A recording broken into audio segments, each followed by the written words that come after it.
Hello there, and welcome to another episode of the Animation Industry Podcast. My name is Terry, and last week I mentioned that MGM filed a copyright claim against my podcast merch. So I went and changed around my logo a little bit and re-uploaded it, and there have been no problems since. So if you are looking to get a cute t-shirt or a cute mug or a cute tote bag with the podcast logo on it, you can do so again. Check out the link in the description of this chat.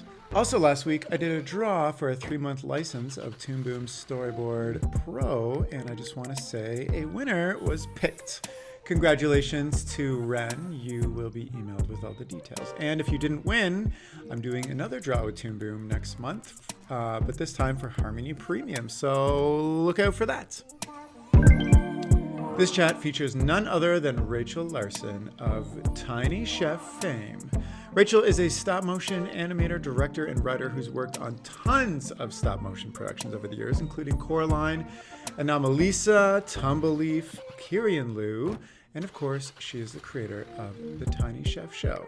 In our chat, she shares how she went from animating The Tiny Chef in a rented shed in New Zealand to partnering with Kristen Bell to making a deal with Nickelodeon and absolutely everything in between. This is a really great chat, so I hope you enjoy it. And without further ado, let's jump in. Hello, Rachel. How are you? I'm good. How are you doing? I'm good. I'm excited to chat. I've been following Tiny Chef specifically since I started going to animation school, which is back in like 2018. And I remember you were posting just like tiny food at the start. Was the Tiny Chef always your plan, or it just kind of happened when you were like, because what I was thinking is like there's so many accounts that post tiny things and tiny foods, and you never, it's always like understood that it's like by a human, but you were like, no, it's actually by this tiny chef that's making all this stuff. Was that the plan, or it just ended up that way? It definitely was not the plan. I was making tiny fit like I was kind of like in search of doing something like for myself. So I was like, I'm gonna make my own stop motion show. I was like really hungry to do something on my own. And like every idea I was thinking of, I was like, that's like a lot of work. And so I was just like, well, what do you just like to do? And you haven't done in a while. Like just try to think of something like very small that, like I could do without needing a lot of help or anything. And I remember I really loved making tiny food and I hadn't done it in years. And I was like, just gonna make tiny food again. And so I just started making tiny food and sort of just was like so happy making something again and just being really like consistent with it. And I was like, I'm not gonna do a show. I'm just gonna make tiny food. Like this is my future. And um um the co-creator Ozzy, like I met her on Isle of Dogs and we had talked about doing a show or just doing something together because we were like we just wanted to do our own thing. And she saw what I was like the tiny food and she was trying to make a live action cooking show. And she was like, we should make a tiny cooking show and you should use your green puppet that you had and you haven't done anything with. And he should be the chef. And I was there like, oh yeah, maybe that could work, I think. And so I made him a hat, like a chef hat, like I think a couple nights later, and he looked really cute. And I had this like cool striped fabric that I really liked. Made him an apron, and then I just started like saying like he was making the food, and um, it just really organically grew into kind of what it is. Like it was just these like little steps that just kind of kept showing themselves. And I had made this little banjo just because I was starting to make miniatures and stuff, and it fit him perfectly. And I was like, okay, I'm gonna have him play the banjo. And so I did one animation with him just playing the banjo, and it was like cute. And then my brother-in-law, Matt Hutchinson, he does like funny voices, and he's super funny. And he used to do this this voice that would always make me laugh, and he would like, and I was like, why don't you do that voice you do that like always makes me laugh, but like make it its own language and just like let's just see what happens. And we were trying a couple different things with the voice because I know I just feel like voice can ruin a character really quickly, and I didn't want to like everything we had been making up until that point was just like I was like loving it, and I didn't want to like kill it with like a sort of a Jar Jar effect, like um but he we're trying different things, and he was driving with my sister, and he started singing Another One Bites the Dust in sort of chef like in chef voice, and my sister sent it to me because she was like recording it. She sent it to me, and it made me laugh so hard, and I was like, I have to animate this. Like, um, so yeah, we made our first animation off of voice record like on the phone, and it just like yeah, it really kind of kept unfolding like that, like it was just like this is funny, and we would like as Ozzy flew out to New Zealand, and we were just like let's just start recording things, let's just start animating and just see what we get. And so then we we had Matt just like do a chefy voice and like sing all these songs in this like funny voice, and just kept having him cook. And like we didn't know what it was going to be, we just knew it was funny and it was endearing, and just kept building this character through kind of things that were happening around us, and um just really developed him very organically, I would say. um yeah. Yeah, I love that. And it sounds like the universe was trying to make the tiny chef happen. And as it's all these elements that you love coming together. I want to backtrack a little bit because you have a ton of experience in stop motion. Like how did you get, and you were in New Zealand at the time, and you've been on a ton of different movies, et cetera, et cetera. How did you originally get involved in stop motion and get up to the level of like, feature film animator? Because I think that's important to this whole story too, because I've seen the banjo animation of Tiny Chef, and it's not like it's not like you're like, oh, I'm gonna try this stop motion thing. It's like, it's got the timing right. It's really, it's a good animation, etc. Yeah, I mean, I was in Portland, and I had um a BFA in sculpture, so I knew how to do like just I had a weird skill set. Like I knew how to weld, I knew how to like cast metal. I knew like I just had odd skill sets from that degree. And I was working at a oil paint company in Portland.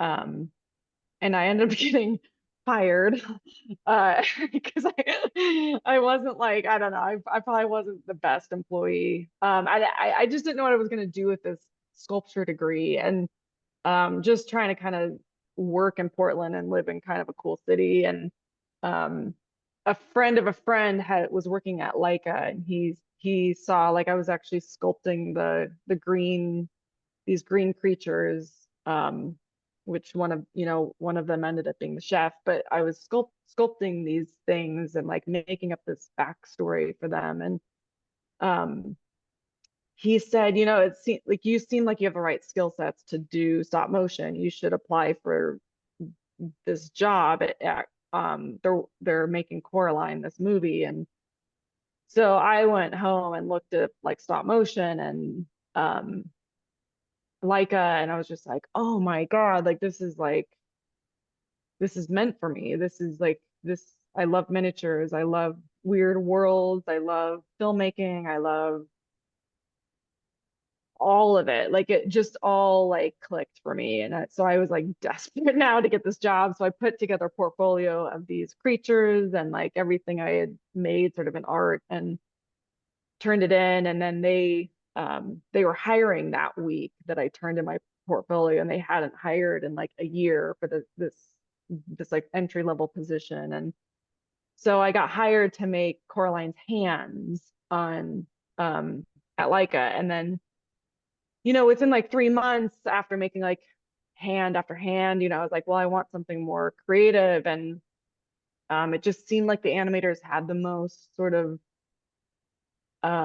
storytelling ability. Like it just felt like they had the ability to sort of bring character and bring life, and like that part really clicked with me. Like um so I they had testing units for the animators, so I asked, friends at the company, like, could I just try this out? And so I got a puppet and loved it like immediately. It was just loved it. And so then after work and during lunches and weekends, I just kept like just trying to get myself to uh learn the skill set as quickly as possible, because But the so you had the never movie. touched, you had never done stop motion before in your life.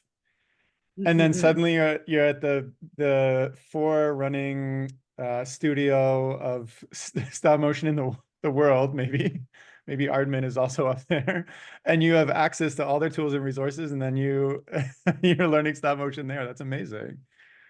Yeah, and I think I was just aware of that because I was like, I know this thing's gonna end. This opportunity is gonna end. And I Yeah. didn't have like puppets at home. I didn't have setups at home. I didn't have anything. So I was just like so determined to learn as much as possible while I could.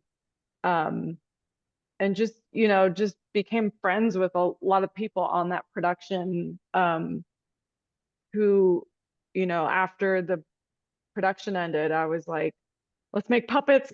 Like I just wanted to continue. So I made those green creatures into puppets and just kept practicing. And um, yeah, So the tiny chef is like 20 years old almost at this point.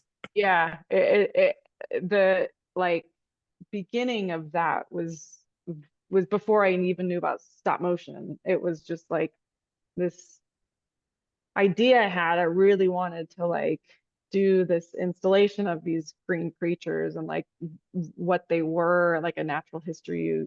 But I just had this like idea of it, and then I got into stop motion, and I kind of shelved it. Yeah. I because then I got hired at like Robot Chicken, and it just bounced around until I just got my animation skill set to the point where I could work on movies, and that was like my career.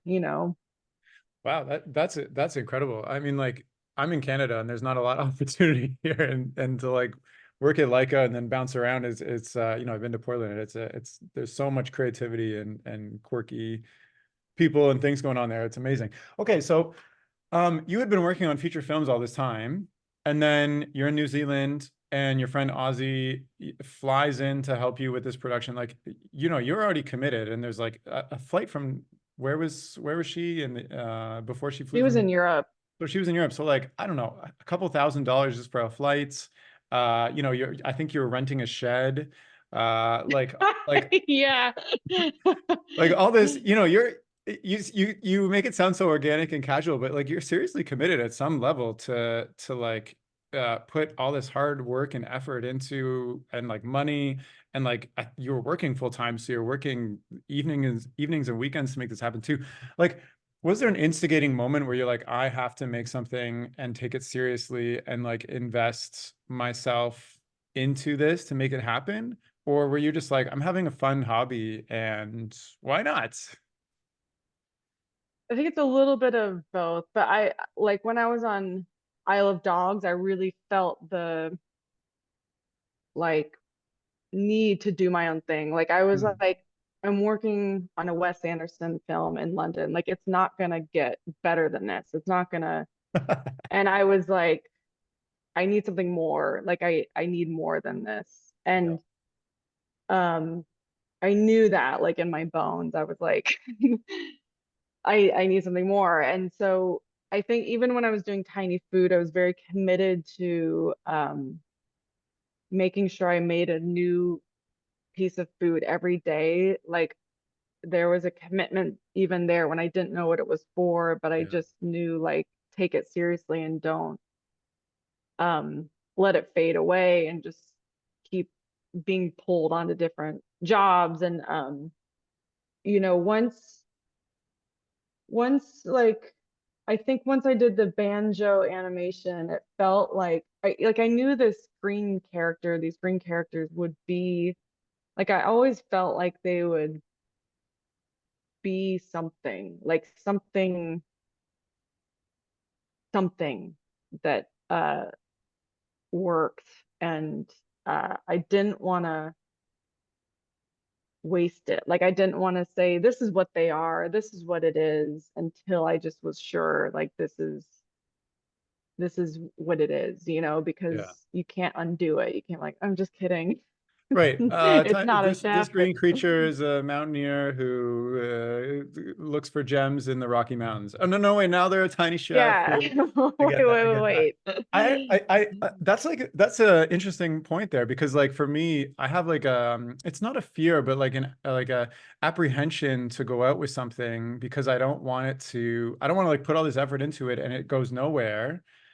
But it's almost like I can't like sometimes I can't even take it seriously enough because of that like I don't know if there's a different word than fear of like backtracking and then being like, oh no, no, no, no, Hmm. it's this thing and then being like seen as the guy who like comes up with ideas that don't go anywhere versus Halfway. yeah, Yeah.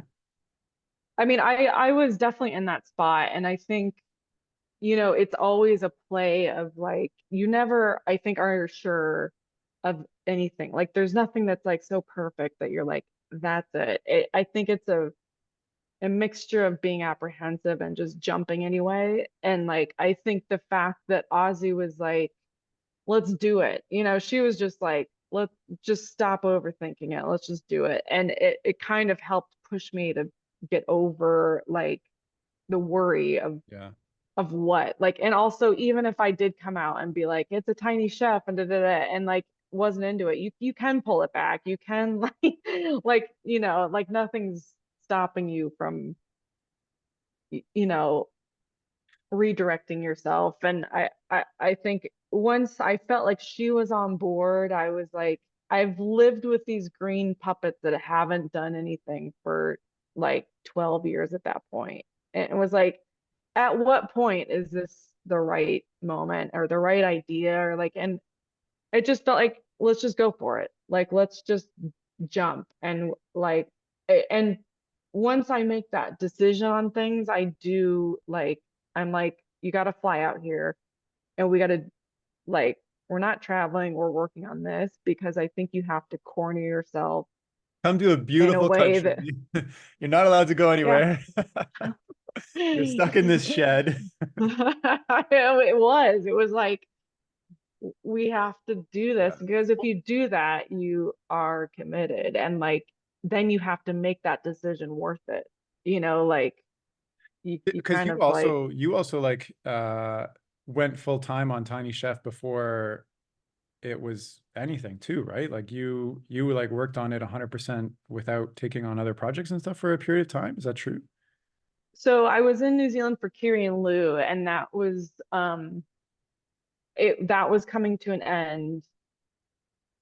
Like I was sort of working on Tiny Chef, and then it was sort of like overlapping, right? And Kiri and Lou was going to come to an end, and my goal was when I go back to the States, I want to just work on chef. I don't want to get another job and have Yeah. this. Okay. So I had this constant clock of like, you have to make this something before you go back home. So this is it. Like this is your job now. And we got a book deal before I went back home. And it was like so important because it was like this sign that it was more than just a cute little thing.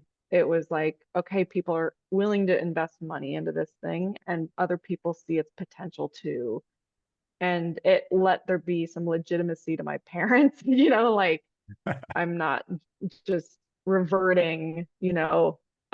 at like age 39 to like something that's not realistic, and so yeah, we got a book deal before coming back to the States, and then just a lot of things like snowballed after that. Um, so yeah. How much were you playing like because social media had a huge impact on Tiny Chef's success. How much were you playing the social game? I played it. That's all I was playing. I was like, I just felt like this is it. This is like this this platform is where everyone is looking. You know, and like you don't have a panel of judges judging your thing before it can like go into the public eye. And I just felt like this is the place to start entertaining people. Like, like I didn't want to do a short film that I worked on for a long time and then enter it and then have, you know, the people that go to that film festival see. I wanted the whole public to see this Yeah. thing. I wanted it to be like a not for animation people, not for kids, not for adult, like just anyone who finds this entertaining. I wanted, to have access to it. And it was free and there's so many things about social media that were perfect for this medium. It was like you can do short bursts, you can do a 10-second clip, which is you can animate that in a day, you can get it out the next day. I could take photos of Chef and make up a story. Like it just had the medium created the art, you know what I mean? It was like this really fun way to like reshape the way I think of stop motion and into like this different thing. I love what you said about just creating it for anybody who thinks it's entertaining because like that's also like what I try to do with my art, but then, when you're trying to sell your show or whatever, like you have to package it and make it for a specific demographic. So I actually wanted to talk to you about like, you know, because Tiny Chef, I've been following it for years and years. It's evolved from like, singing or whatever you call it, however it's voiced. Do you call it singing? I don't know. Singing, yeah, singing, humming, mix of both with gibberish. Like popular songs and like traveling the world and doing all this like chef stuff to like a very kid oriented like preschool show where he's got like a slug friend and a caterpillar friend and this like mashup of objects friends. So like I guess I have a billion questions around this. How much did you have to change what you originally thought it would be to sell it as a show to make it to what it is now? Well, I mean, it happened, um, you know, we were approached by Nickelodeon before we did any, like, we were Ah, just, you know, you weren't pitching everywhere. You weren't like calling up Netflix and HBO and Amazon and app whatever. No, Nickelodeon was like, "Hey, we've seen this thing. We're looking. On our slate is we need to put in a stop motion show for 20." Because I also wanted to ask you like how hard was it to sell it in stop motion and blah, but if they approached you, like was it a little bit more easy selling that way? Because I guess they already understood kind of the concept. yeah, I mean, I think, Nickelodeon went through a rehaul of like, um, people in charge of the creative, and I think, you know, two people in particular saw it and I think both loved it. And they were like, I think wanted, Nick to be more creator driven. And so I think we were part of that, like let's look at creative that's um I don't know how to put it. Like I guess like just uh people who are doing interesting things and like different, I can't really speak for them, but I think, Yeah. that was part of it. And I think the two folks that like brought us in were just big Chef fans and they just loved what we were doing and they could see it, and so when we did a deal with them, like we didn't pitch anything. Like it was like, and none of us knew what it was going to become. It was sort of I think they just felt like they've got something that's gold and they you know, wanted to be part of it. And the way it evolved was, you know, I think it sort of again evolved a bit organically. Like it's if it was just up to me, I just would have had chef and Yeah. just kept him cooking, and because I'm so particular about him feeling real and being for adults and kids and like to not sort of kidify it or to adultify it, so that's like what I love about him. And to Nickelodeon's point, like it's really hard to make a ton of seasons on one character and a ton of stories on what, so um I think to the benefit of the kids show, we made more characters and like you know, Henry and Ruby came from that. And I put certain rules in place that felt right to me, and they were very respectful of like, I didn't want the caterpillar to be talking on the show, like, but again, it was another process of like really having to let go of this preconceived notion of what Yeah.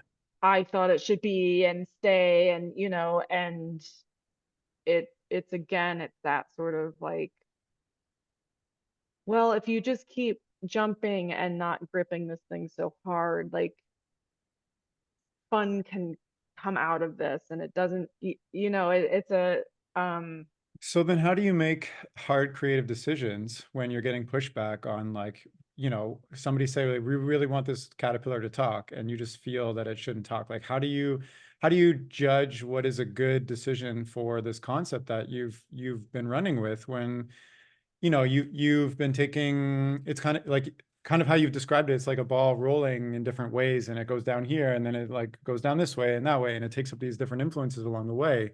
How do you direct that in a way that feels good for you when you also don't have like a hardcore like this is the concept I originally wanted to run with? I think um it's I'm better at it now than I was in the beginning. In the beginning, everything made me angry, and I just felt like I didn't want to change anything, and it just everything was so scary. So it everything was hard to You um felt angry like all these people that are pushing back don't understand what this is and like I've worked so hard to get this thing and yeah. yeah, and I think also like not I didn't expect to have to do a lot of the like to add those characters, and and I think when I I feel like my expectations are different than what they end up being, I'm angry, like this Yeah. is what I thought was going to happen. And I think, now realizing, like I think Pee Wee Herman's a good example of like, Pee Wee's Playhouse was a show for kids and I think all ages, but there was a lot of magical things in that show. But when you see the movie, it's sort of a different thing. But Pee Wee is still Pee Wee, and he can exist Yeah. in different uh like sort of formats, and he's still Pee Wee. And that's how I think of Chef now more, that in the preschool show, he's an actor on the preschool show, Okay. and utensils talk. And you know um I think what I try to do now instead of just pushing back is well, why am I pushing back, and what bumps me on that choice? And if it's something specific, usually there's like a creative solve that Hmm. gets everyone to like a pretty happy place. And you know I think instead of just rejecting things, you have to sort of consider like, well, does this make the show funnier or give it more life or give it things that like preschool kids will love? And like, is there a way, instead of just rejecting it and now stopping the conversation, is there a way that I can take this thing and maybe make it funnier, that I like it too, so when you're working with a network, it's a collaboration. It's not your way is the only way to go. and I think that's something you have to kind of like accept and then learn how to play well with others, like no one wants to play with someone who is hoarding the ball, doesn't ever share it, like everything can be like reduced to like a kindergarten playground. Like it's the same rules, Um, Did working on TV shows and movies for years and years before, being the creative creator and director, etc., on your own show give you a lot of interesting perspective? Because you said you were yearning while working on other stuff, you were yearning to make your own thing. So, but you'd already been in the pipeline for many, many years and like had seen how it worked and, talked to the directors, etc. And now it's your turn. yeah, I mean, I think, you always kind of hear through the grapevine of like what the network notes are, like how much it's irritating the director, or like, and I think I kind of knew, but I think everything's different when you're in it. Um, and I think, you know, I genuinely really like our execs. I think we got like really smart, funny execs that we work with, so it's like when you say a network, it just feels like this like behemoth company, and it Right. is, Yeah. but ultimately it's your contacts are just these like people, like you're the five people you work with. And I think when you're lucky, like you like those five people and you respect each other's opinions, and I think it can also go really well. And I know many ways they made the show better than I would have had I just kept Right. this all for myself and not let anyone play, and I think opening it up to um, hearing different opinions and where they're coming from. And, I think that's a skill set in itself that like you should get better at, because it doesn't help you to I don't know. I mean, it's some people it's like they do want to play alone, and you should like don't get involved with the network Yeah. if you don't want to change any of your ideas, but I think it's like sort of being open to like, well, what world does this open up? And maybe there's something, some of the characters I was like not into inventing, like I really enjoy now, so it's like you kind of have to be open. Yeah. I think that comes with time and experience. It's like, I don't know. I'm not even that great at it now, but I'm better than when I started. Yeah, I mean, it's like a lot of artists' dreams to be like, I want to see my ideas on the big screen, and then they don't realize in that process you have to change a lot of your ideas and at the heart of it. I'm wondering, maybe we can just back up a bit. So, like before Nickelodeon, you moved back to Portland. You're working on Tiny Chef full time. You had this book deal, but there's also like there's multiple people working on Tiny Chef. You had other people animating sometimes, I think. You had voice actors, you had like tons of stuff. So like how were you able to continuously invest for years uh on this concept when it before it like hit big? Like, like I'm just I know you had like like you were selling, you had like an online shop and stuff. You were also working, but like what was the investment it actually took to like keep this running as a standalone thing without, a big force backing it? So the book advance was like decent enough that we could build his tree stump. Hmm. So that was like the first investment that sort of just got us to get some assets going. And we worked with Ancient Order of the Wooden Skull and worked in their shop. So we didn't have to like get a studio yet, like we just played it really slim, and then Imagine Entertainment was uh, you know, interested in getting involved too. So they'd made a investment and are like partners with us. So that carried us through um, until the Did they come to you as well, or were you actively trying to seek outside investors?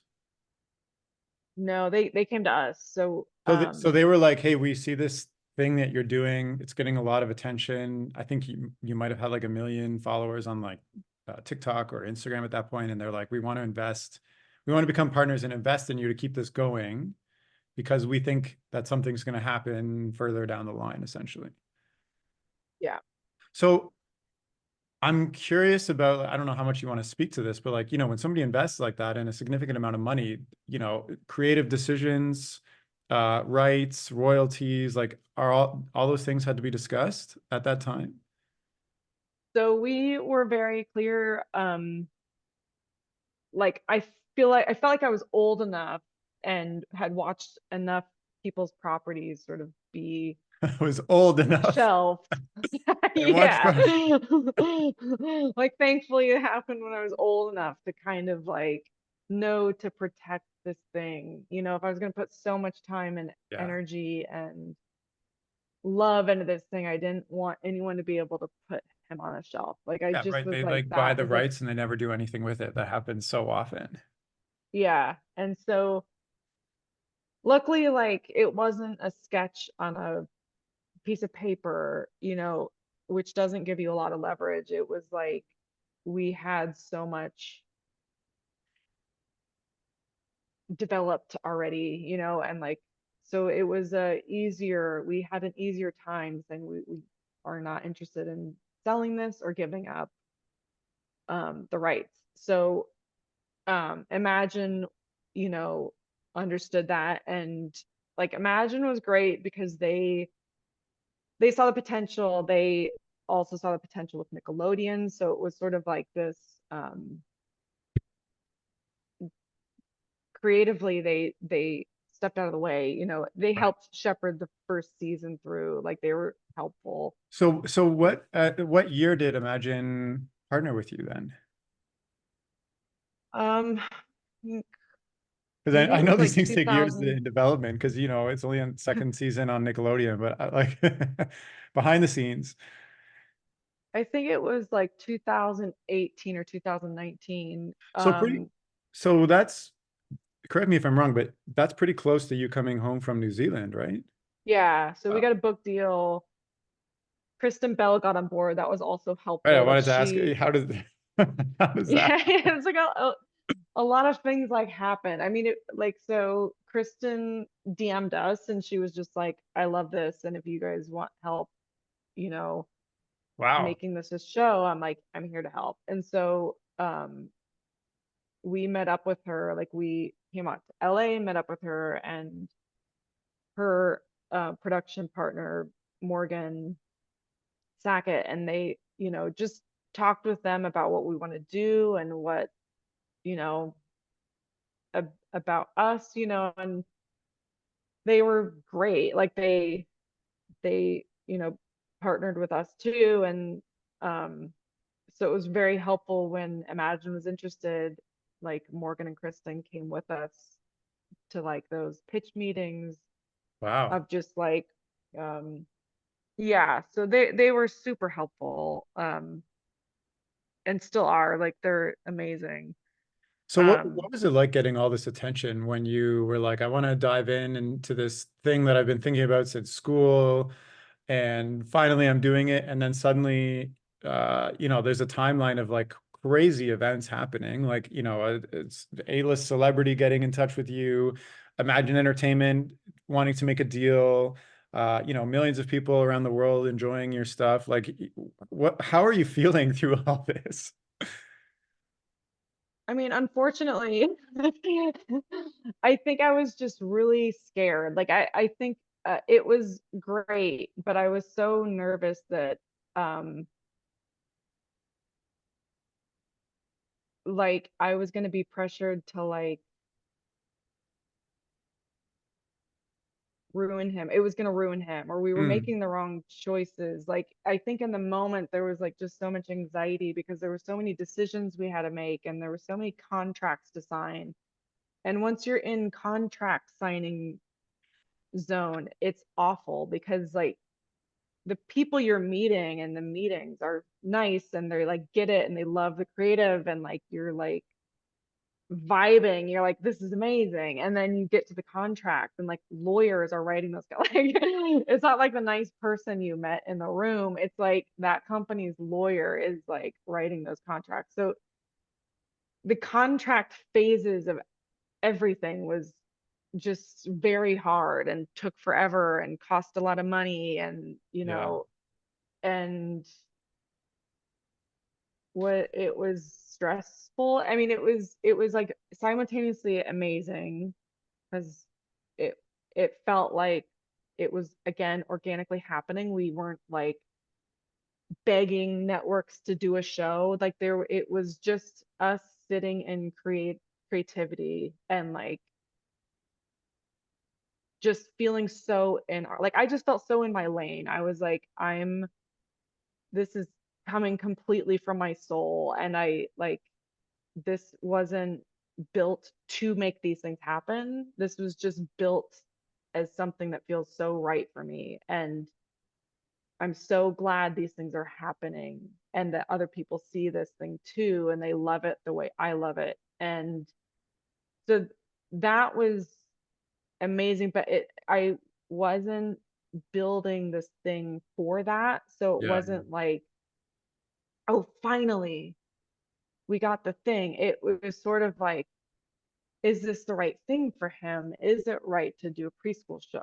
Like, so I was grappling with all these decisions that were being made really fast. And so it was like such a slew of emotions, Yeah.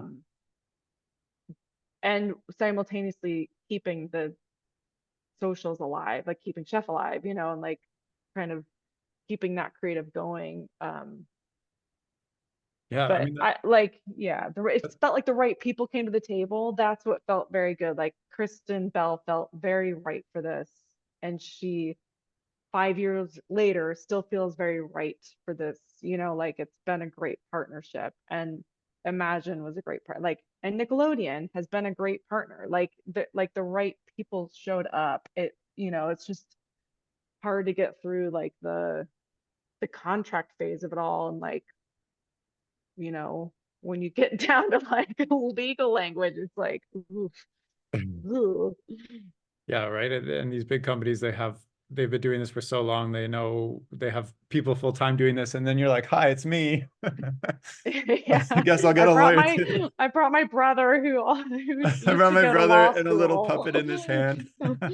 Yeah. Does this also mean that you're rejecting things that didn't feel right at the same time, or just like because also this sounds very anxiety inducing because there's no like right answer and there's no wrong answer. You're just like trying to make the best answer that doesn't end up, suddenly you sign a contract that means you don't have, I don't know, creative control on this thing and that ruins it. Or like, you sign the wrong deal for something else and then Nickelodeon comes along and you're like, well, like, that ruined that. And like, so, were you also doing pushback for things that didn't feel right along the way too?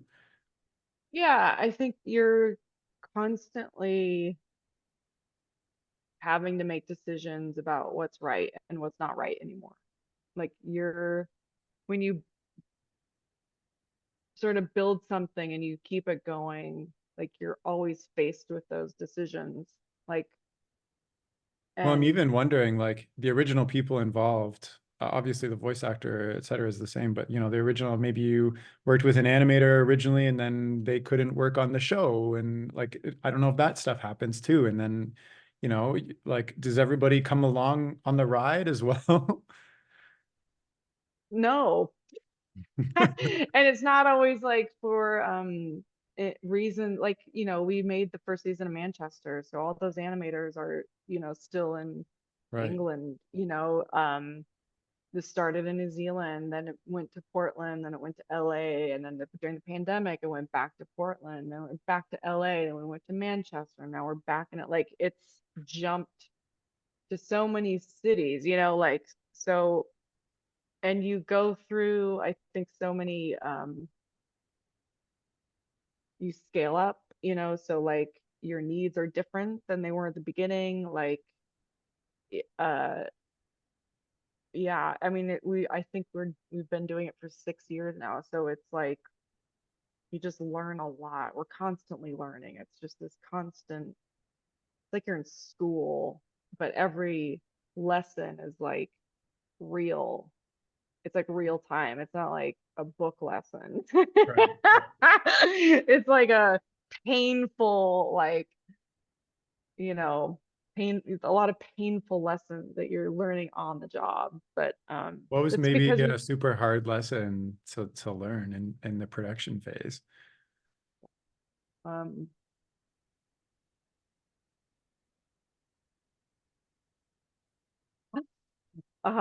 there's so many. I mean, like, yeah.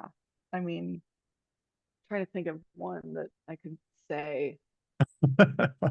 Well, we could. I'm also curious, like, how big is the production team for a show like Tiny Chef? Because it's not like, because I pitched stop motion as a round two for shows, and a lot of the networks have never worked with stop motion before, and they just don't know, and they think it's super expensive and super timely, and like, Tiny Chef has a couple of characters, some backgrounds, some different, like, I'm just curious, like, what is the production, what's the team like? So the first season was um in Manchester, and I think we had like maybe 8 animators. Um, I'm trying to think how many we had, but I think the crew was probably about 100 when it was all said and done. Gotcha. Um, but yeah, I think like season one was such a like really tough. It was really hard because it was my first season of a show, like show running, which I'd never like done or knew how to do. And it was Nick's, I think, first experience with like that level of a stop motion show. We were working with that production company for the first time. It was like everyone was like new. So it was so scary. It was just like hard to trust anything. We were taking one character and turning it into multiple characters and trying to make a show out of this like cooking show, but it had a story in it. But it was also like there were so many things that were like hard to trust, and like um it was just scary, and it was hard, and Yeah. the number of scripts that we had to write to sort of find it, and like kind of just go like we just got to go. Like literally what happened was we just ran out of time, and it was just like we just have to start producing this, because it was like once you have a season, you can kind of go, here's the format, here's the Yeah, you template of find what yours. you're making. But when you're doing that for the first time, and it's already weird, it's different. It's like, when do you know to jump, and often it's just like, well, just time runs out and you have to jump. So we jumped, and it was, but I think some of that, like, that energy can be really good for something too, because you're forced to start making like guttural decisions, because like I don't know what, I just wanted it to be good and funny. So there was moments on the floor I was like, let's just do this thing because it's funny, and like let's just let's just do it. Like, and I think sometimes overthinking it or over planning or overwriting it um can ruin that sort of odd energy that you get from not totally knowing if something's right. You just have to like do it, make it weird, and um just trust it. Interesting. So like now, you've been through two seasons. what is something you would do immediately? Because you're just like, I know this has to be done and like right away, and I know how to do it now. Like in terms of, Like production starts again. You're like, okay, been there, done that, figured out all the tweaks, whatever. well, so season two is still happening. So that's like happening in Portland now. So I'm not on the floor this season. Um, but I think like, you know, it's not something just you have to learn, like the whole group has to learn. Like you need Here you are scripts, changing blocks. production from Manchester to Portland to Yeah. So it's like a new production company, so you're redeveloping a relationship. You're it's a lot of in a lot of ways it's like season one again, but you kind of I think that's what's tough and beautiful about production is like it's not one person, like everyone has to learn this thing together. Everyone has to agree together. Like you can know like, oh, we need these animatics locked, right, or this is going to right. be this mess, but everyone has to like go, you Makes sense. know. Yeah. I'm also wondering, maybe this is a little bit of a different question, but like there's the trope of like, okay, you have your own show, now you're rich, now you have it made, you're famous, blah, blah. Like, how true is that from your experiences? Like, at first you're an animator where the work is consistent until the movie or the show is done, and then you're out of work, and it's like feast or famine, up and down. Now I guess for like the past maybe uh, 5, 6 years, you've just been running your own thing. Like, like, is this it for you? Like, is I guess what I'm asking is like, is that trope of like you're made, you're fine, you get a lot of money, you get a lot of blah blah blah. Is that true in your experience? No. No. No, I don't know. It's hard to tell like if y- you did things differently, if that would be true. But um, you know, that first season, I was more broke than I think I've ever been, like That's since I was crazy. like, I know. So then But how do yeah. you like that sounds so stressful and like you're working harder than you ever have, and maybe the hard work is distracting you from your fridge being bare. Yeah, it was crazy stressful. It was very, very stressful. And it'd have to be its own podcast to talk through Well, we could do season episode one. 2. Because like, okay, so like, that as an animator and artist and like creator myself, like, you know, part of what I want to do with stop motion is bring more stop motion to Canada, because there's so many people here that just don't have any opportunity, and so they can't animate at all. But also, I want to do it in a way that is like, it's like you're going to be okay doing this career. It's not like you have Mm, to give up and sacrifice a lot to make it happen, because there is for some people it is a starving artist thing, and other people, they're doing very well in animation too, but like it's my dream partially to like create projects that also feed families of artists. And so like mhm. I don't know. It's interesting to hear that such a big show that has such a like, from an outside perspective, Tiny Show has millions and millions of followers, tons of content, celebrities backing it, Nickelodeon, one of the biggest networks in the world for kids, backing it, and then to hear that, you're the most broke, maybe in And a not while, now. working It on it in no your no first no. season. Yeah, yeah. First season was just rough. I like now I'm okay. Like I make a consistent paycheck, and um but I mean, part of it is like we're running our own studio in LA. Like, so, like, part of it is like reinvesting in the studio and like Right. not paying myself to save the studio. Like, so there's so many Yeah, yeah, elements to it. And like maybe we get a co-brand deal with Chef, but like that money now has to support an overhead of the studio. It's not just like one person doing makeup and you get a co-brand deal and you're like minted, like because you have no overhead. Your makeup and your camera is your overhead. So it's it's expensive in the fact that like it does take, you know, multiple talented people to do the thing.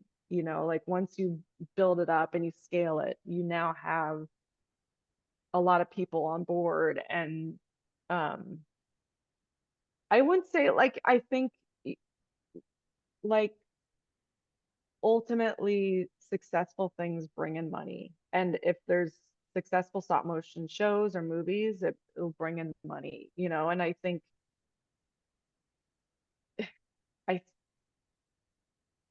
I think you kind of have to like love the thing more than you love money. Right. And that's, I guess it sucks, but it's like, um,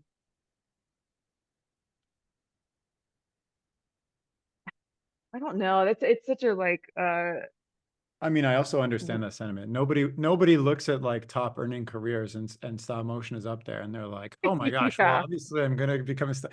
No, every finally. stop motion animator is in it because they can't do anything else. Like I have a past career in business and I for like 10 years and I quit that to do animation just because I couldn't escape it.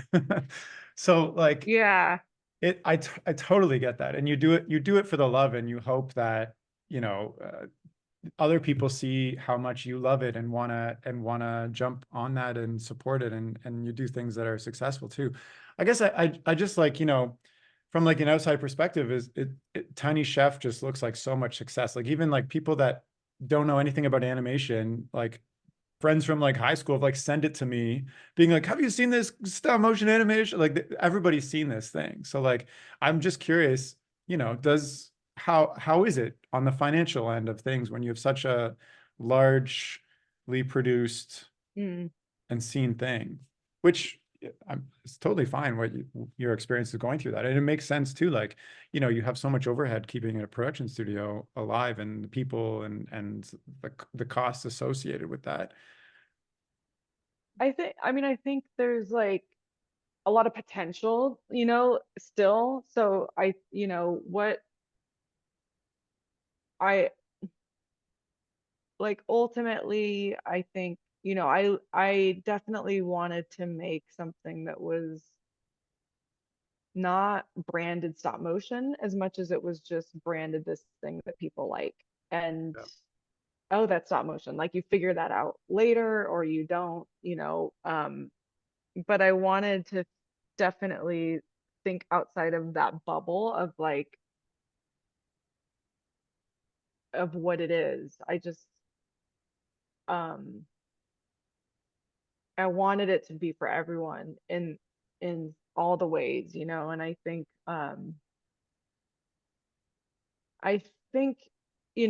ultimately to be financially like a big success, like um it really needs to make Nickelodeon money, and they have to offset what it costs, which is it's a ton of money, and like so and you have to, I think for the show to be successful, you have to see a long-term potential and like um and it's uh I don't know. I think I so believe in it, and I so believe in Chef regardless of the show or not. I am like married to this thing. Like there's no divorce in my, like Right. so I'm just really like in love with it. And I think my thinking, my like hope and feeling is like you do your best work and you fall in love with it and you put that love into it and success comes from that. And Yeah. like I'm not so great at the business side of things, but like I'm good at putting my soul into this thing. And I'm just like, it's gonna work out. Which is like probably not the best way to think about it, but that's I have to move forward that way. Because I just think it's I don't know, the best way to go through life is like really believing in something and, you know, not trying to control every piece of it, but just controlling the piece that you can do, like have the most effect on. Totally. That makes a lot of sense. And I think you have a really good sense for that too, because even though like since I've been following Tiny Chef, it has taken different turns, it's always felt like authentic and um like the same somehow, even from the very beginnings. Like even when it was singing like silly songs or like dressing up as like a Star Wars thing, or like you did this thing where it was like going around the world or something, and you're like, where's it gonna be next? Like it always felt always it always felt like the Tiny Chef, and like I like what you said about like Tiny Chef is this character that's like acting in a preschool show, and it that makes a lot of sense to me, and like the authenticity and like your love for Tiny Chef comes through. I'm wondering how much is Tiny Chef's personality and what he does and says influenced by other people? Like does he have a mind of his own now that other like, or is he very tied to what, like are you very uh I guess controlling, maybe that's a bad word, of what he is and does and thinks and feels and is afraid of and is excited about?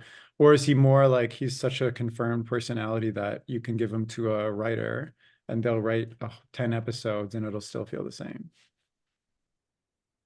I think it's like he's kind of like going towards the latter. I think he's Mhm. I can read a script and know if a line is something he would say or not. Right. Like I feel like I know him pretty well, and but again, like being open to like him surprising us is still important, and Yeah. but So I know in my gut if something's right or wrong, or if someone animates him in a way and like that's not him, or that's totally him, and it's hard to like pinpoint exactly why sometimes, but that feels very true, I guess. fair. I'm wondering what other like career opportunities has this opened up for you? Like if you ever decide to, you know, Tiny Chef is the world is taking it, and you want to try something new or different. You're obviously a very seasoned, amazing stop motion animator already. So there's that. And now you have directing, show running, and creator chops and producing chops. Like where like is your career, is it easier for you to now have opportunities for other things, or is it like I don't know. I haven't really like entered the workforce to know if that translates. I mean, I'm guessing it would, I very much trust my opinions on things. Like I feel like I could be a really good producer on someone else's show and give opinions I could back, and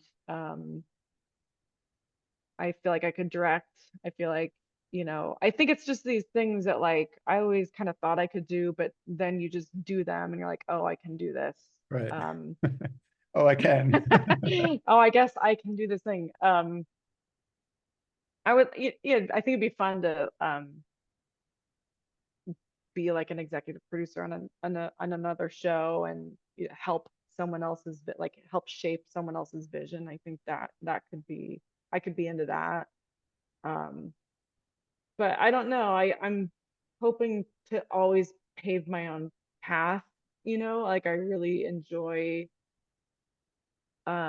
creating my job. Like I feel like my job description now is like I don't even know. I don't know what I am. But I like that. Like I like Right. just like creating the thing and being good at this thing that's undefinable. Um so I like that a lot. So I think it'd be hard to get away from creating something new. And Sure. I mean, it sounds like you're just following the fun, which is what other people have said it to end up with the best career ever. I've grilled you on so many different things. Is there anything that you want to be grilled on, or I don't want to take up all your time, but is there anything that you want to talk about still, or from your experience and your journey, or just what else you're seeing out there, or I guess maybe one last question for me is like stop motion is such a rare thing in like kids media and just like TV in general. Do you think that um I guess like because I am faced with this all the time as I'm pitching stop motion shows. Do you think your experience in the Tiny Chef has opened up more opportunity for like even for just Nickelodeon to take on stop motion shows? I hope so. I think I the thing that I think the thing that's like really amazing about stop motion is the process sort of like forces magic because of how tangible it is on each step. So I just feel like just by the process you get people's soul involved in this thing, and I think like that is irreplaceable. And I think, if you get a stop motion show greenlit and it's a good idea and um it's good, you're gonna get this magic that's it's irreplaceable because of the process. Like even if it looks just like CG or CG looks like stop motion, like Hmm. the fact that people are touching this thing and like I just I feel like you could accidentally get magic because because like you can't really phone in the Yeah, process. So you get people who care and they want this thing to look good, the prop to look good, the set to look good. You're like painting it like so I feel like just in the process the thing ends up being like you can feel it on the other end. You can feel all that magic that people put into it on the other end of it. And for that reason, I think it's worth doing stop motion because you're gonna get something that like is is different in that way. totally. Yeah. I have to apologize. I said, is there anything you want to discuss? And then I asked you another question, but is there anything you want to discuss still? Well, what's your process for pitching? Oh gosh. Well, I try first step is to try to find something I really connect with.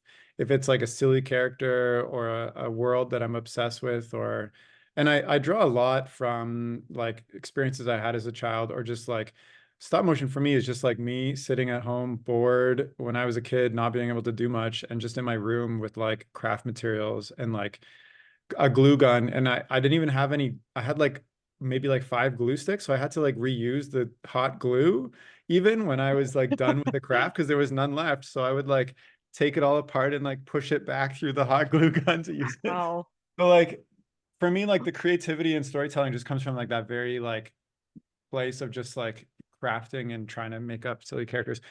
And then, so I have a couple of pitches. One is for the Silly Duck Wizard. I guess listeners might be familiar with that, but that was something I created when I went to Sheridan College.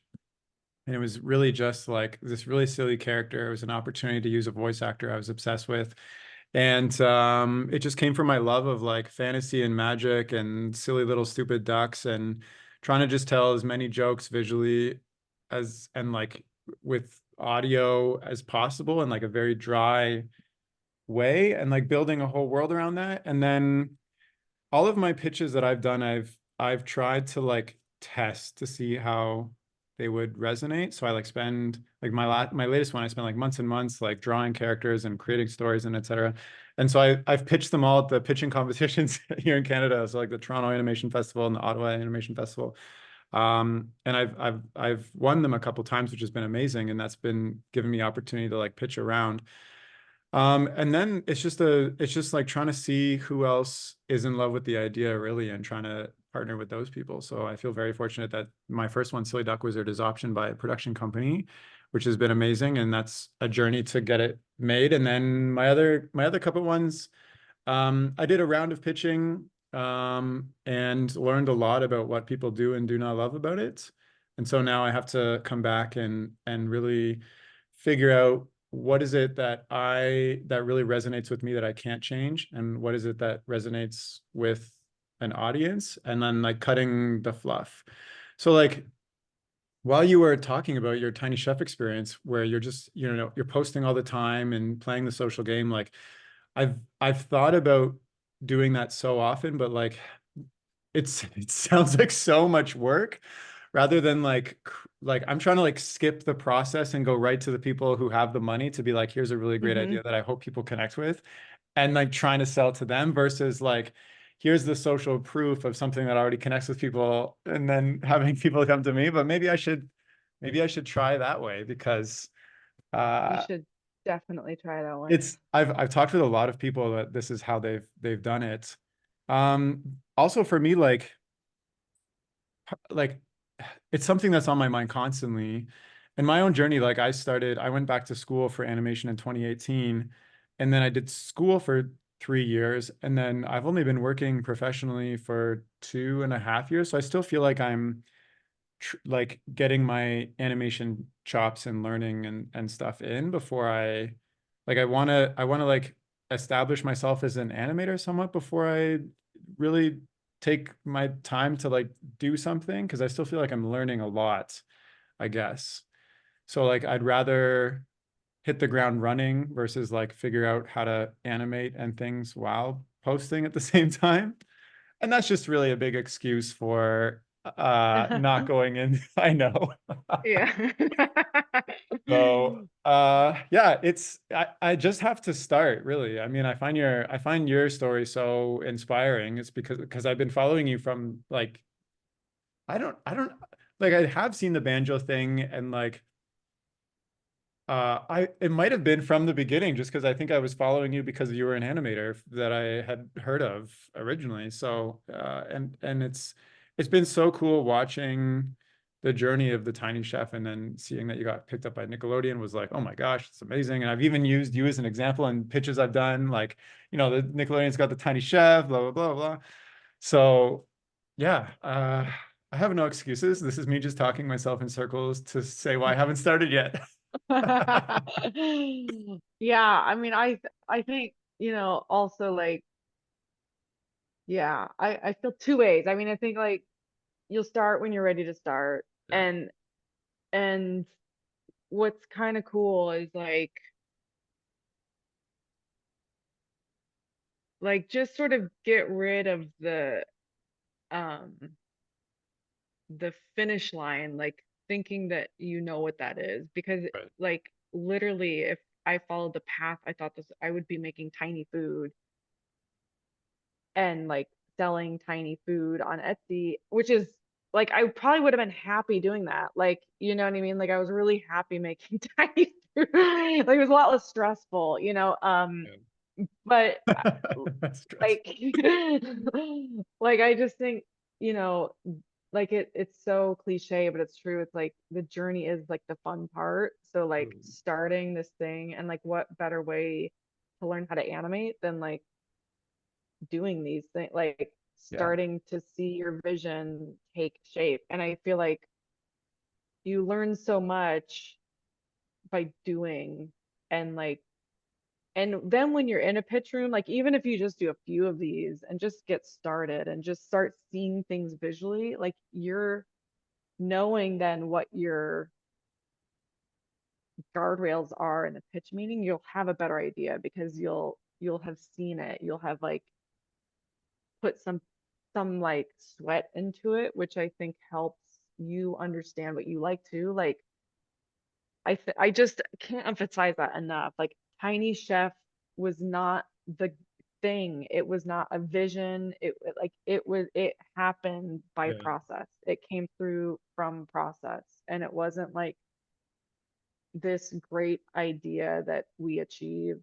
It was like we literally go get a light from Home Depot, go get a phone and a dragon frame subscription and just start like, because it like you'll get there faster, even though like you're like, no, I need investment, like, or this, like you'll get there faster, even though it feels ridiculously slow by just doing it, because everyone will have a better understanding of what you like, and you'll have a better, like, it feels like the slower, more painful process, but I just think it's faster and more fun than I being in pitch rooms. You I know what mean, I I mean? agree with Like, you 100%. And like, if you had pitched the tiny chef right from that shed in New Zealand, it wouldn't have been the same thing that it people wouldn't have understood it.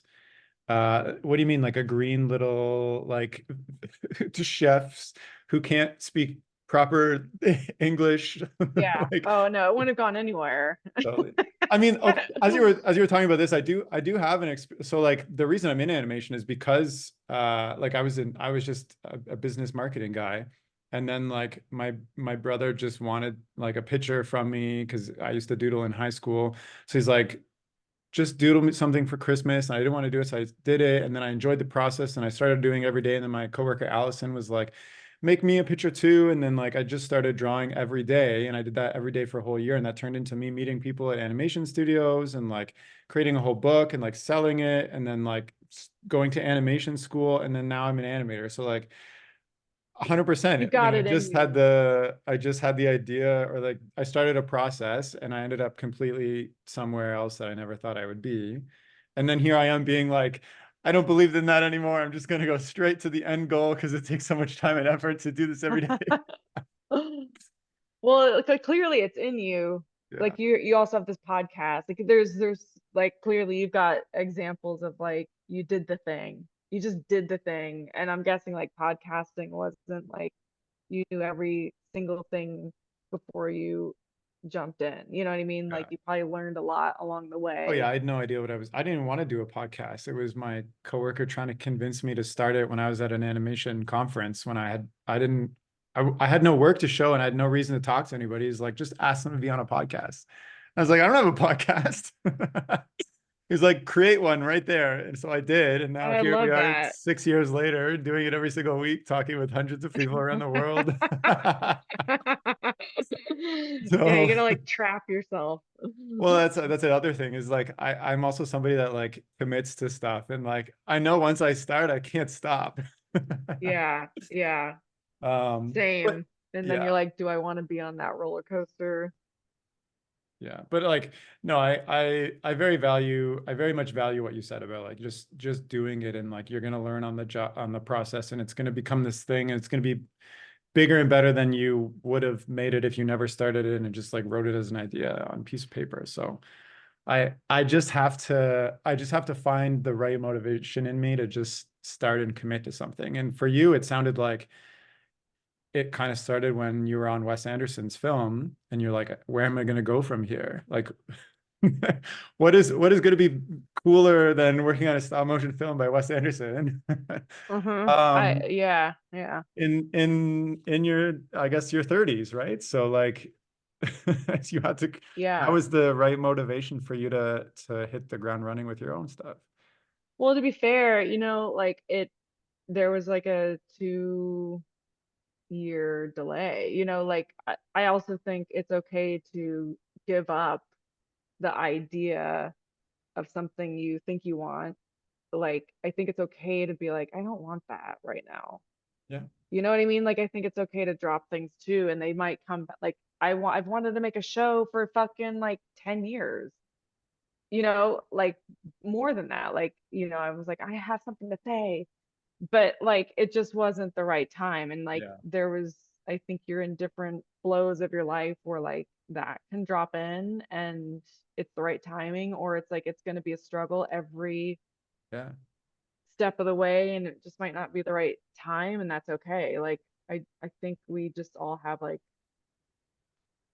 a rhythm to our life that like you kind of have to tap into like what's maybe I'm just getting input right now. Like maybe you're just getting input and Yeah. like I let mean, it like marinate, and then when you're ready, like totally. you'll go.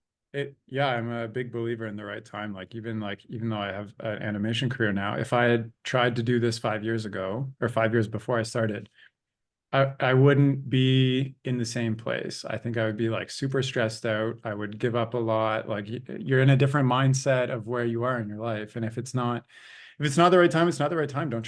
don't try to like force it. And then like at the same time, at least in my life, when I found like the right reason, like nothing is stopping me, if that makes sense. Like I'm like at it Yeah. every day. I'm looking for like the right opportunities. I'm trying to connect with the right people until I like keep doing it until something happens. So like, yeah, I'll say it's not the right time for me right now. That's what I'm saying. No, That's that is a fair. thanks for asking that question. It's an interesting topic, especially for people who are in the creative field, because like there's no like set path in this career, especially like you said, you know, like your career has gone all over the place, and you kind of have to be okay with that. And if you're not okay with that, you're gonna make the wrong decisions, I guess, if that makes sense. Um, like, you know, in my business career, for instance, like I went to business school. I got the right internships. I started as an analyst. I worked my way up to assistant. Then I was manager. Then I was, you know, blah blah blah. There's like, even though your career, like you work at different companies, there's like set paths, director, executive, blah blah. Like you know what it. You need an MBA. You do it. You get the next job. Like you know exactly where you're going essentially, because like all companies are set up very similarly. When you're an artist, you're like, okay, I'm making like last year I had to like make paper mache maps for like some documentary, and then the next week I'm like making like a 2D animations for a video game, and then like I don't know what I'm doing next. Yeah, it's very unpaved. You're like bushwhacking your way through life like Yeah, constantly. yeah, yeah. I mean, that's it. So, is there anything else you wanted to, you know, I don't want to take up your whole evening, but is there anything else you want to discuss as we're chatting still?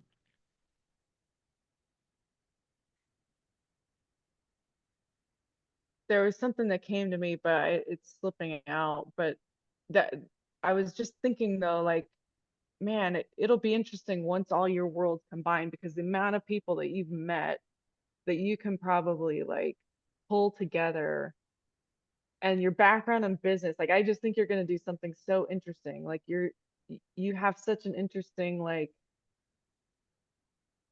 I don't know. I'm excited for you, Terry. Like I just think like, oh, what you have a business background. You're doing a podcast where you're meeting so many, you have like the best networking at your fingertips. You have creative ideas. Like I just like think you can pull all these worlds together and like do something really You know, cool. it's interesting for you to say that, because even when you said before, like you have a voice and you wanted to make a TV show, like I feel, I don't know how to describe it, but I feel like there's something in me that isn't out yet. And it's like Yeah. all these life experiences I've had are like searching down that path. Like it's like I wanted to be in business. I wanted to get into marketing. I really enjoyed it. And like I reached a point where I was like, I'm doing well and this is progressing for me, but it doesn't feel like, I feel like I'm going too far down a path that's like not internally me, I guess, if that makes sense. So it's you're right. From an outside perspective, yeah, I have all these interesting experiences, and yeah, the podcast, like I know hundreds of people now in every studio of the world, basically. Um, and yeah, I haven't figured out exactly what that thing is yet. I feel like even Hmm. this animation path, I know it's getting closer, but I still feel like it's not like hitting the like mark in the middle somehow. And I'm not sure what that thing is.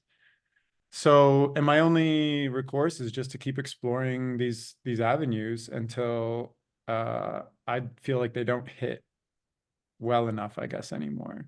So yeah, I'm excited too, but it's also like I've never had like I want to do this in my life. It's just when I think about my Yeah. future, it just feels there's nothing. It's a void. I don't even know what it is, if that makes sense. Like it's not like I have to hit this Yeah, mark. very It's much. like I haven't figured it out yet, I guess. Do you feel Yeah, that I too? mean, It's like somebody who definitely.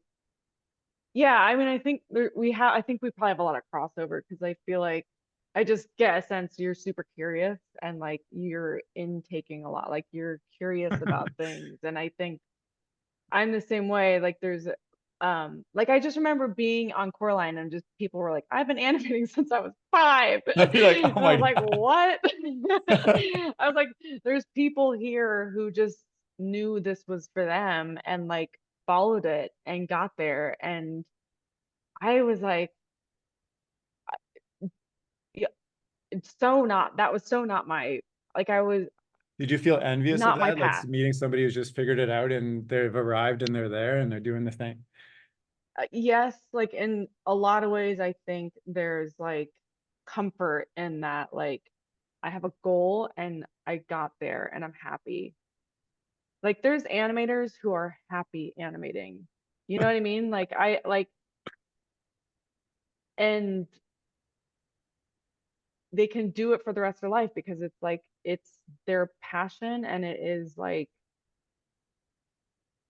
a never ending well of uh getting better and exploring. And I don't feel like that person. Like I'm Yeah. like if it's the wrong job, if I don't have enough creative freedom, like I'm just like constantly like kind of looking for something new to play with. And like I don't even feel like a stop motion animator. Like and I am one, but it wasn't like a career goal that I hit and that's what I am. I don't feel like a director.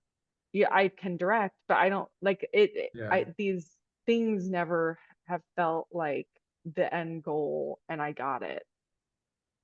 And so I guess in some ways it's like great because you're always exploring the next thing. You're just like looking for new things, but in some ways it's like, well, what is your identity? Like what is the end goal? Yeah.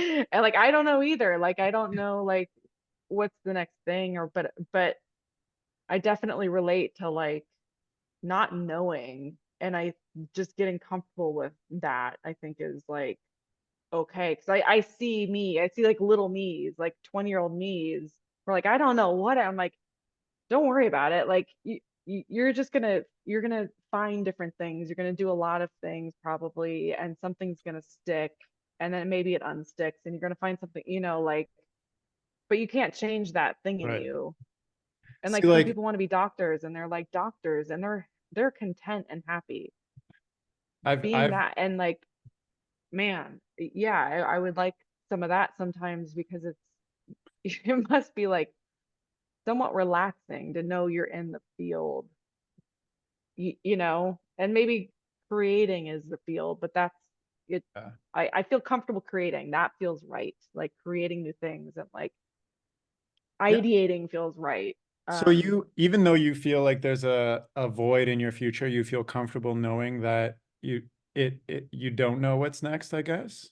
it's Because exciting. I haven't It's reached that exciting. stage yet. Like, my video game contract is ending in the next 6 months, and I'm already thinking like, all right, I need to start making something happen so that I have something, even though I've been fortunate enough that like since I was out of school, like the stuff is just perfectly placed up for me, which is amazing. But I'm already like my like anxiety is already like going off, I guess, if that makes sense. Because my previous career was like you get hired until you're fired. Like there's no Yeah. or you move jobs. Um, but I also like what you said about, like for instance, even though I'm an animator, I had a really hard time even saying I'm an animator when I was full-time animating. It just didn't, it still feels weird. Yeah. It didn't feel right because Yeah. I'm like, well, I also like to write and I also like to like concept art and I like to like all these other things. Like I like to sculpt and paint and like I like to cook. I don't know. So it just like it feels so weird to like put my identity onto like a job and I feel more comfortable now doing it just because I know if I don't say that, like people like I've had to write my bio for things so many times. And like I if I don't You say have to that, put like something why in there. like Yeah. it's just easier. Um, but you feel comfortable Well, not I knowing. mean, I think there's like, I think what maybe like, not even just chef, but like, I've always had hobbies and stuff outside of work. So I think finding the next paycheck is one thing. Like, that is stressful. And Yeah. like, um, I think maybe thinking of like your identity beyond. finding the next paycheck is the way to get comfortable, because it's like sometimes you just have to work, and maybe it's another video game job, but like there's going to be things you do outside of that video game job that might lead to a totally different job or like a totally different path. And I think that's where the excitement is, and that's where the newness is. And like I've definitely animated on stuff because that's a skill set I have now and I can make money doing it. And knowing, like, I made Tiny Chef during another full-time job, and like I think just realizing you have all these hours outside of work, you know, that are yours, and like yours to create the next thing with, or just to have fun with, or, whatever. So I think like just it's it's okay to like the next thing might not be a job yet. It might be the hobby that you do outside of work that becomes a job, or um but yeah, now I just feel like I don't know, like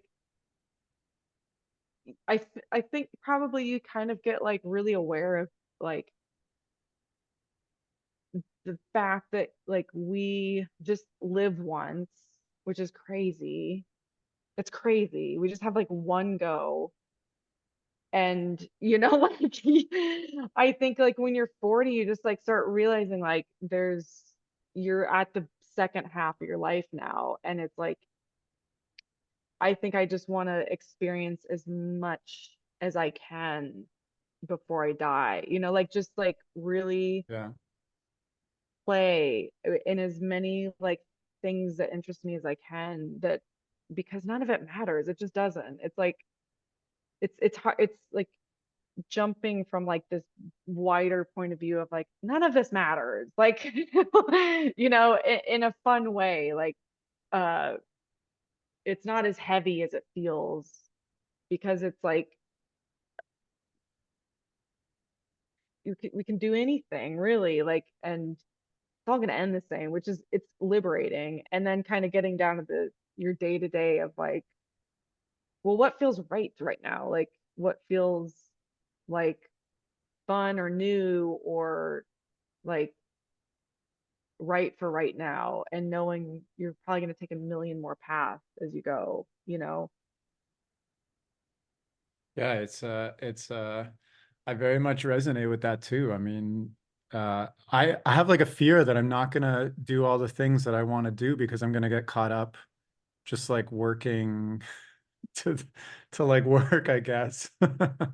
If that makes sense. Like I have creative things in my mind that I haven't even started because like I'm like I don't have enough time now, and then work takes over, and then all these other commitments take over, and then years pass and you haven't done anything. And like I don't know. I think I talk to a lot of artists who have that creative thing they want to try or do, but they're so stuck in kind of the rat race of even just working on creative stuff like TV shows, which are amazing, but it becomes like a sense of security and like Mhm. yeah, 100%. It just if you're creating and doing things you enjoy, I think you're gonna end up better, provided you could pay the rent. Um, Yeah. I mean, I think a couple tricks I learned that work, like I know that feeling of like time slipping, and I have had this in me for years. I haven't done anything about it. Like I know what that feels like, and it's frustrating. And you start to think I'm never gonna do it, like I'm never gonna do the things that are in me. And I think like I've gotten better at that muscle, which is like you kind of have to just jump off the cliff. Like you yeah, you have to like buy, okay, if you want to like play tennis, you have to go buy a racket. And like buying the racket and maybe pay for a lesson, you're now like financially committed to this thing that you've said for years you want to do. And if you schedule the lesson, you're going to go take the like, and then you're playing tennis.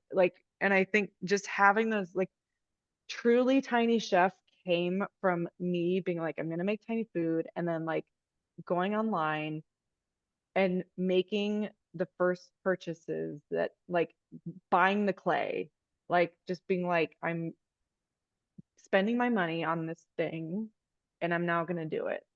yeah.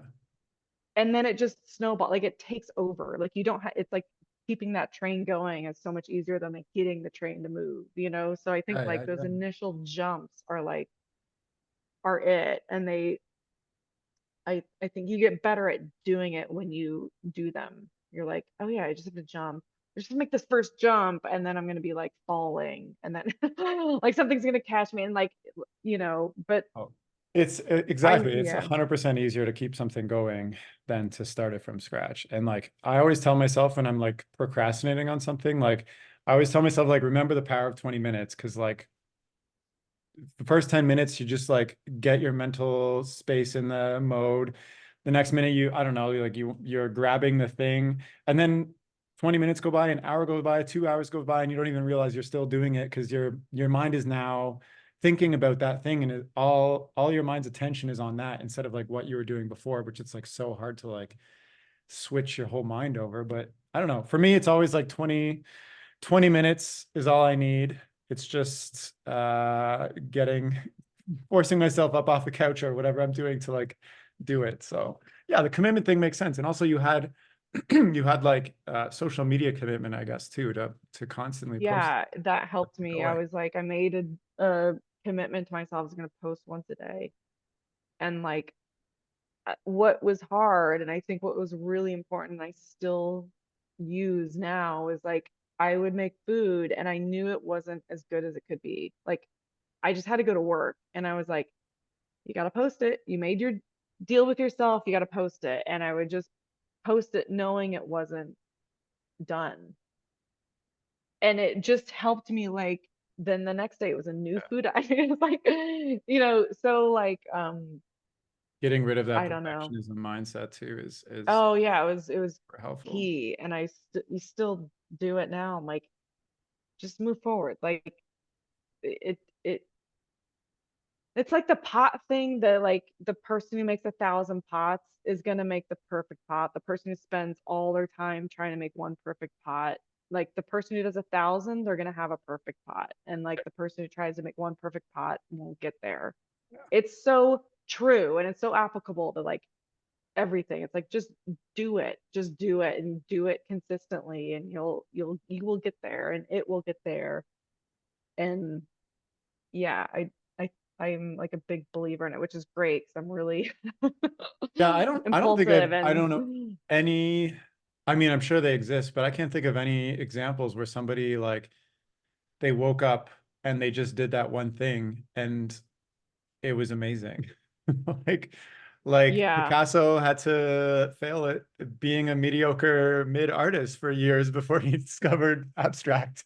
Like or like Michelangelo, like I'm sure like painted a billion things before. Like I think everybody goes through that experience of like they just just continuously over and over and over and like building off of that. And you learn so much that way, like 100%. So I'm gonna think about this later on when I think I think I think the thing I'm taking away from this is because I have a lot of guilt for not starting the things I want to do. Because like hmm my story, I sacrificed a whole career that, I still see the people that were in that career and they're doing very well for themselves, like in terms of like life goals and financial goals, et cetera, et cetera. And I like stopped all that to take on this creative animation thing that was inside of me. And so like I tell myself like you gave up so much to do this thing and like you're still not doing all the things you wanted to do, and I have a lot of guilt, but I think like what you said, and it resonates with me, it's not the right time. And like looking back on my life through all the stages that I've gone through, like it has to have been the right time, and I don't know how to force myself to get into the right time. It's just it's like an emotional like somehow your needs are met in a certain way that you couldn't experience before because now you're on this path that took them there, and like you learn new things, you meet different people, you mature in different ways, and then your brain finally switches over and says it's time to do this now. And like I haven't been able to force that. It's just I wish I could because I would have fast tracked my life so much more, but um it's just a natural state that I don't know how to explain. Suddenly you're like, now's the time is right. And you just go for it, if that makes sense. So yeah, I have a lot of excuses for why I'm not doing the things that I know would be successful or could be successful if I did them seriously. But the fact that I'm not doing it seriously right now is I just don't have the right internal motivation to do it properly. Because I could go and start tomorrow, but I wouldn't be doing it for the best reasons, I guess. And Yeah, it wouldn't end up as successful as it would be if I was doing it if it came from internally, I guess. Does that make sense? definitely. And I totally relate. And I had so many years of angst because I Yeah. just felt like I had this thing that I wanted to pursue or like express, and I didn't know what vehicle to use. It was just like, and just years of that. And like knowing it was in me and I had the capability, but not knowing what it was or what to pursue and where to put that energy. It just was like this thing. And I think I finally like gave in to the fact that I was like, I just let go. I feel like I was, I worked in Norway for like a year, and I don't know if it was Norway or like just traveling, but it was like I finally just let go and it was just like, it's not the time. It's just not your time. And it doesn't mean you're any less of a person because you don't have, you know what I mean? Like I just let go of this idea that I needed to have a thing.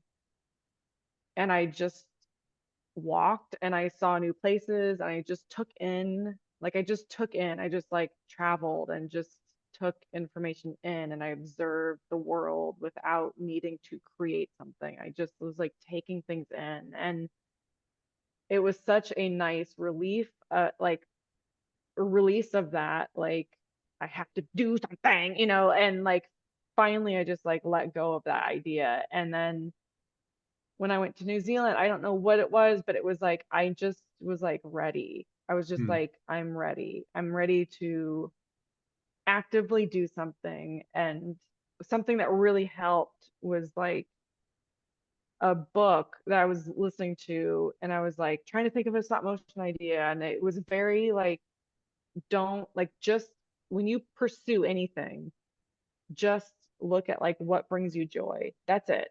Don't think about anything else around it. Just what do you enjoy doing? Like if yours is drawing, like do you enjoy like just what's this little thing that you enjoy doing? And just do that and let the answers come to you as you do this little thing, and like you'll start to see a path unfold for you if you're pursuing Hmm. something you enjoy doing, like that brings you joy, that has no external meaning to it. It's just something your heart likes to do. And I took that, and that's why I changed from thinking I want to do a stop motion show to making tiny food, because I knew I liked to make tiny food. And it was, I could get my head around it. I could like easily execute it. And it was totally right. It was like I enjoyed doing it. I loved it. Like I loved the process. I loved having listening to my little podcasts and sculpting and just having my little quiet time in the morning. And it the steps, it was like the book said, like the steps started to show themselves, and then it turned into this much bigger thing that still feels right to me. But it was so helpful to be like, stop being angsty about what you're supposed to do or who you're supposed to be. Just follow the steps, like the things in front of you that feel good and don't feel heavy. If it Yeah. feels heavy when you think about it, like drop it. It's too much weight. Like just drop it. Not for you right now. Like just if it feels light and it feels good, pursue it. Like it's like that simple. And then like things just tend to give you the answer instead of you having to like like struggle for every Yeah. every answer and every piece of this huge puzzle. So that was really helpful for me. And I think, like I just see you as like someone who's super curious, and like you're doing so many different things and your mind seems to be like interested in so many things. And sort of I think there's probably like there's going to be something that pulls all these things together. but I like that advice really helped me. And like maybe that's something to take into the next phase for you is just simplify it to like what you like to do. Yeah. I mean that resonates with me a lot too. It's like as soon as something starts like what you said feel heavy, you have to really force your brain to motivate it to keep doing that thing. And it's not, and then you're like wasting energy that you could be doing on something like how do I say this? The potential is much greater, at least from my life experience, doing something that I naturally put my energy into versus trying to achieve greatness in something that I always feel like I'm rubbing against the grain. Like even with marketing, like, yeah, I was learning a lot. I was doing okay. I was taking courses. I was meeting people, blah, blah, blah. But it always felt like, oh, okay, I got to do this. Okay, I got to put my mind into this and like I got to get ready and I got to talk to it. Like it was, I knew I could do it, but it didn't feel natural and good. Hmm. But then when like, for instance, I went to animation school, like I just, I was putting in more hours and work than I ever had in my life, but it didn't even feel like that. I just felt like I was living in fantasy land the whole time.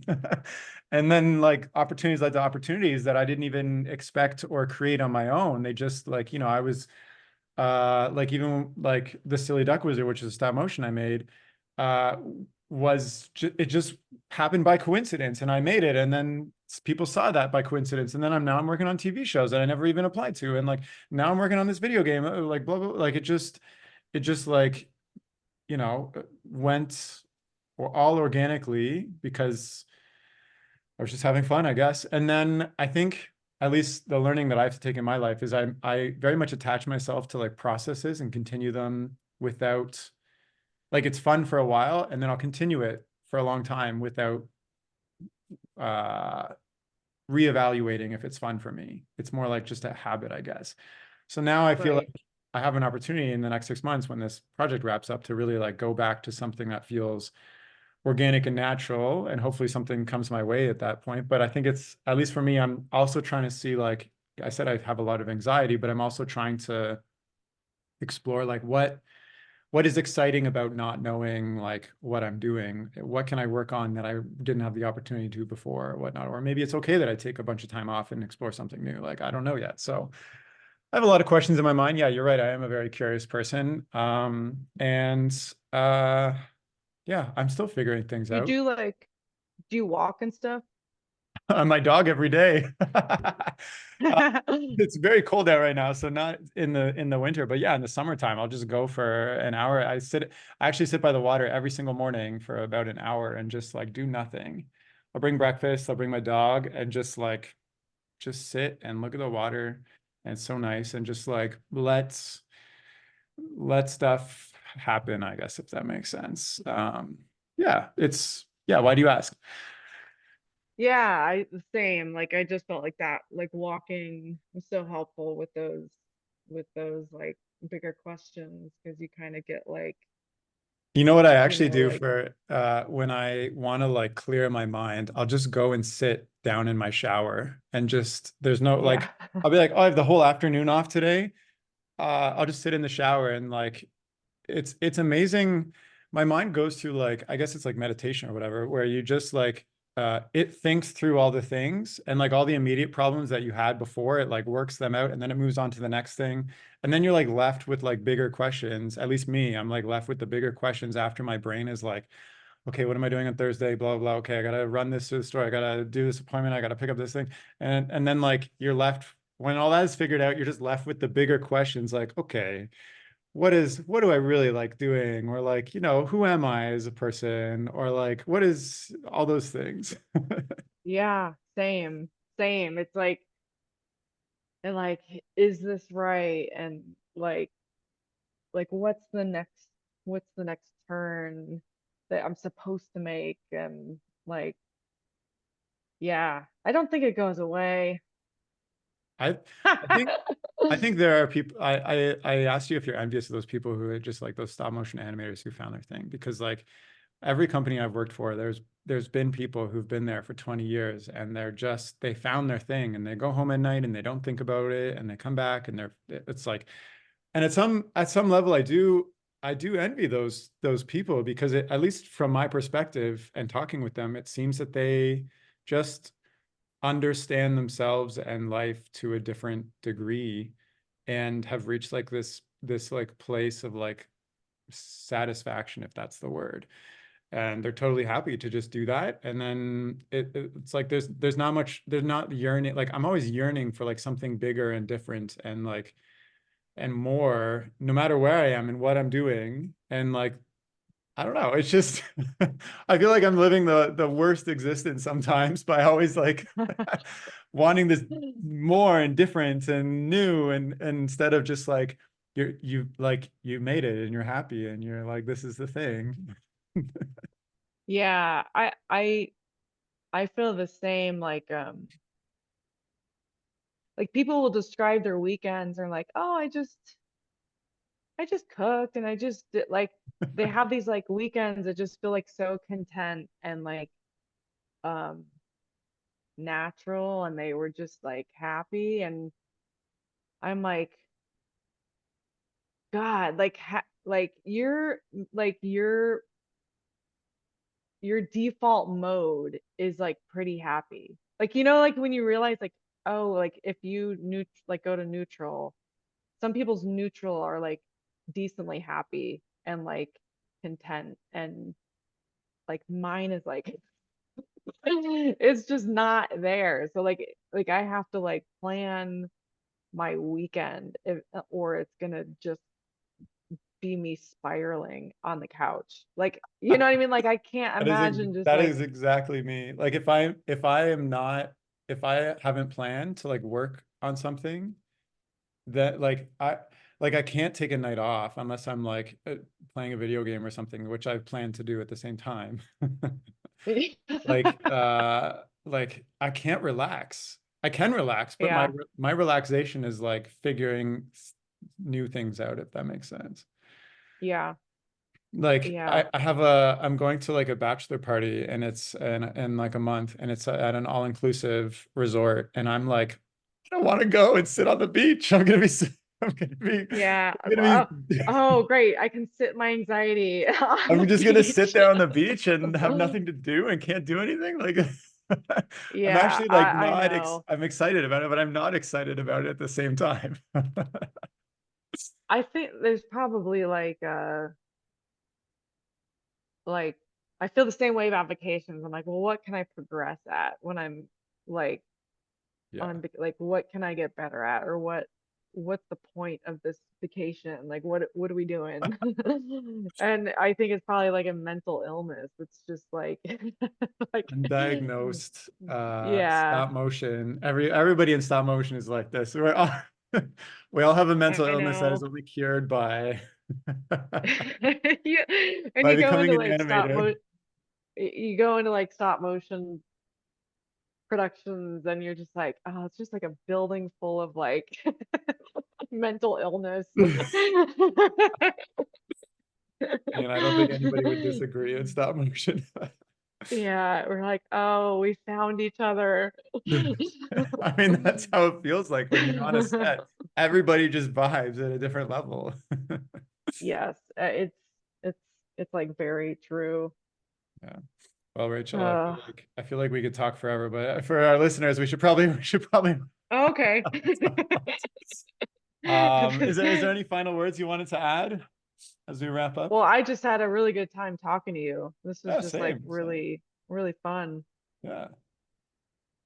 Great. I'm glad. I'm glad it wasn't a terrible time. You're like, oh God, when is this going to be over?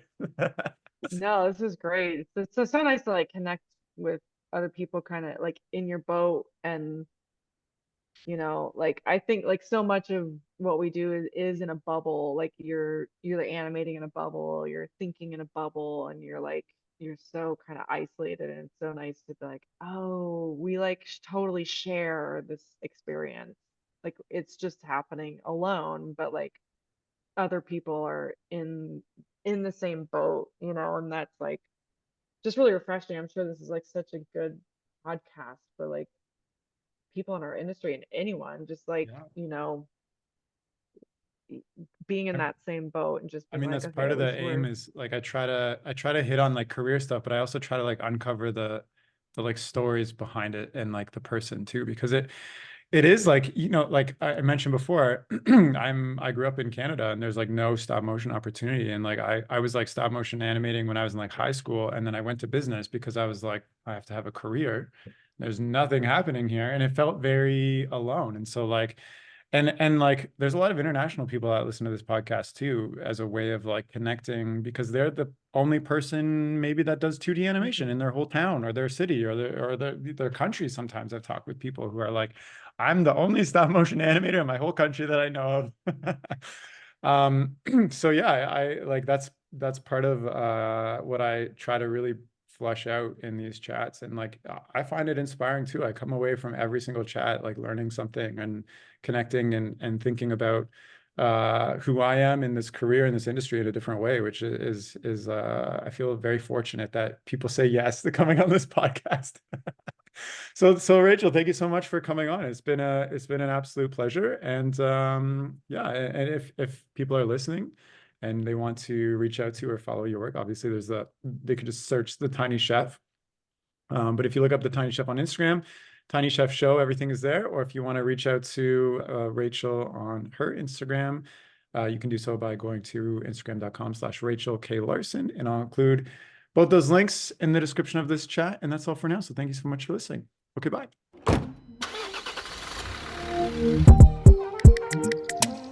The music for this podcast was composed by Willem Mendo and the graphics by Luhan Wang. I encourage you to look them up if you've enjoyed their work.